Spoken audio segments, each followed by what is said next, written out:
And now we've moved around a bit inside the school. We're sitting behind the genuine plastic plants, which are indicative of many community programs across the cable network of Canada.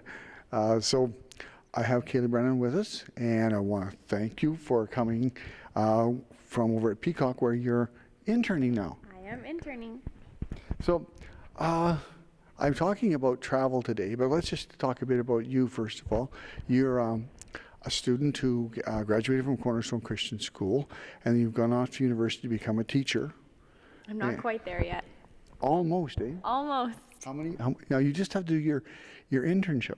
Yes, I am finished in December. And who is your supervising teacher? Melissa Gardner. Okay, you got to give acknowledgement. She's really awesome. Yeah. And so then you want to become a teacher. What grades? High school, do you think? I think high school. High school is the program that I'm in, but I don't know. I've done a lot with elementary school too. I just want a job when I'm done. I don't really care. Well, talk about jobs. Now, we talked to Rachel about her travels coming from Australia to Canada. You have been, for your young age, quite a world traveler. Where's the first big trip that you took? I went to Africa in Swaziland, which is a landlocked country inside of South Africa. And that was 2 years ago, so in 2010. Yeah. But it was a kind of unique experience because it wasn't, you went there to work at a school, but it was a special kind of school. I think people would be kind of interested and say, well, what was she thinking? So, I thought that too after I got on the plane. What am I thinking? But it was, I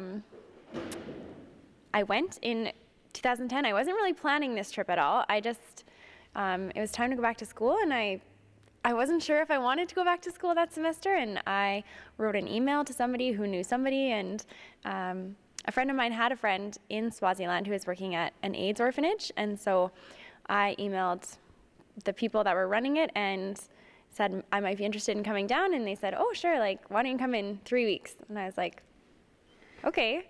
So I was on vacation at the time too, but I went home and I said, oh, Mom, I'm going to Africa. And she said, no, you're not. That's funny. I said, no, I'm really serious. And she said, okay, well, we'll believe it when we see it. And 3 weeks later, I waved to them from the airplane window. So was this place a hospital or a school? It was actually like an orphanage more so. It had 7 different homes there, and there was like a foster mom or foster parents that lived in the home, and then different kids that came in, mostly AIDS orphans from the whole epidemic down there. And AIDS. Did the kids themselves have AIDS, or was it they were all at AIDS? Not all of them, but a good number of them. And then the ones that didn't, their parents had contracted it after the kids had been born, and so the parents had died from AIDS, so they were AIDS orphans, but they didn't necessarily have AIDS. And you were there for how long? I was there for 3 months. Then back to school? And then I went right back to school. Off the plane and just back to school? Yeah, off the plane from Africa in December and back to school in January, and it was cold. Yeah. So you had that experience, and what did you find that it gave you as a person, like in your being? What was that? It just was a completely different perspective. Like, I work with the Multicultural Council, so I've done a lot with immigrants and refugee people, but I'd never been in that same situation that a lot of them come from, and so it just changes the way that you think about things, and it's really humbling. So then you came back, and this summer, 2012, you made another adventurous trip. Yeah, I don't plan these very far in advance. I just decided to do it, and then I book a plane ticket, and then I go. But I think if I gave myself too long to think about it, I'd probably get afraid and not go. So where did this adventure take you? I went to Peru. And what did you do there? I taught English there, actually, at a school.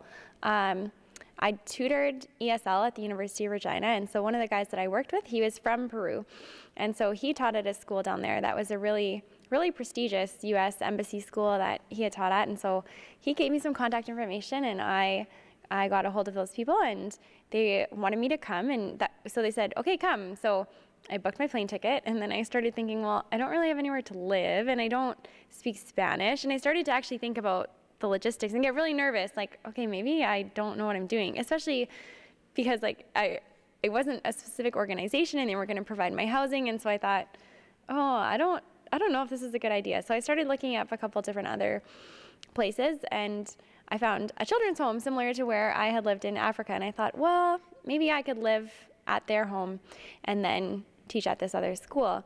And so when I contacted them, they were really friendly and really helpful, and said that it was actually a little bit out of town, and they weren't sure if that would work, but they emailed back the next day, and they said, actually though, we run a school too, and our English teacher is gone for the next 2 months, so would you just like to come teach for us? And so I went there instead.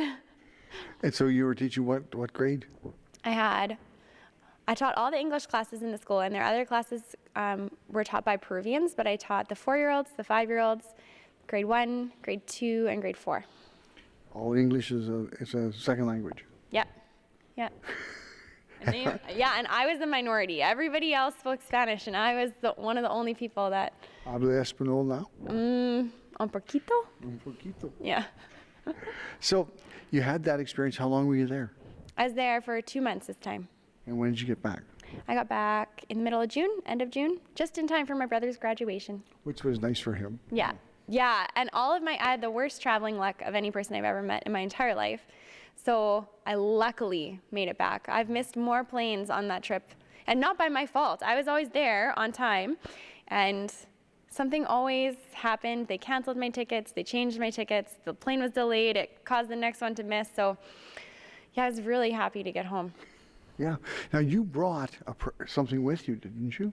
Yes, I did. But I'm going to ask Rachel to go grab it. Oh, I have it right here. Oh, what? Now tell us about this. This is a big story. It's not really a big story, but it just makes you think sometimes Hold people... it up so we can see. This is my mug that I brought back, and it actually says, well, you can't see it, but Starbucks coffee, Peru. So I think sometimes when you haven't left Canada, you think everywhere that's the third world is so different from everything you've ever known. And one of our favorite things to do is stop by Starbucks on the weekend and have a good warm drink. And that was one of the highlights, just being able to spend time with people and get to know people, but still seeing something from home that was really familiar.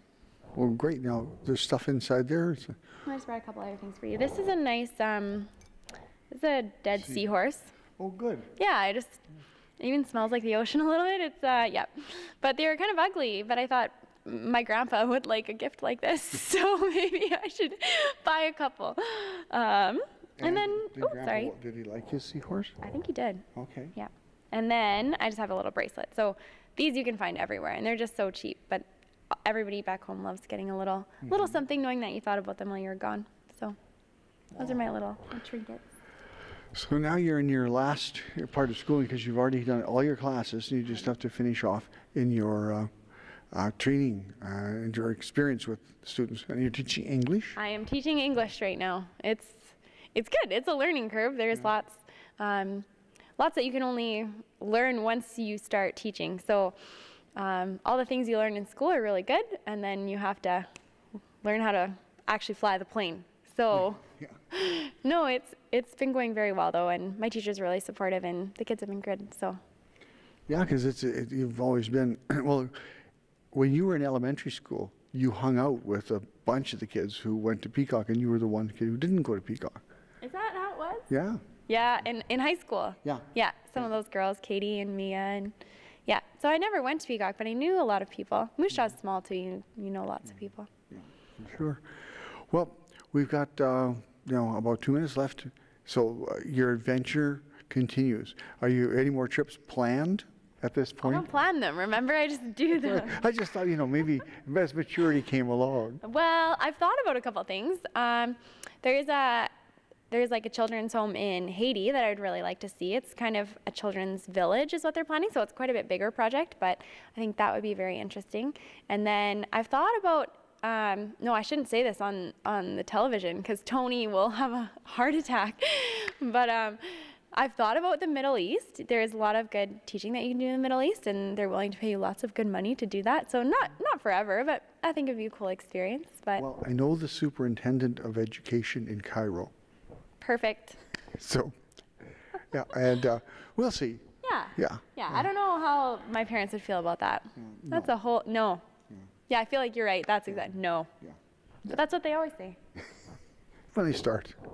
Well, thanks very much for taking time to come over here and to share your experiences.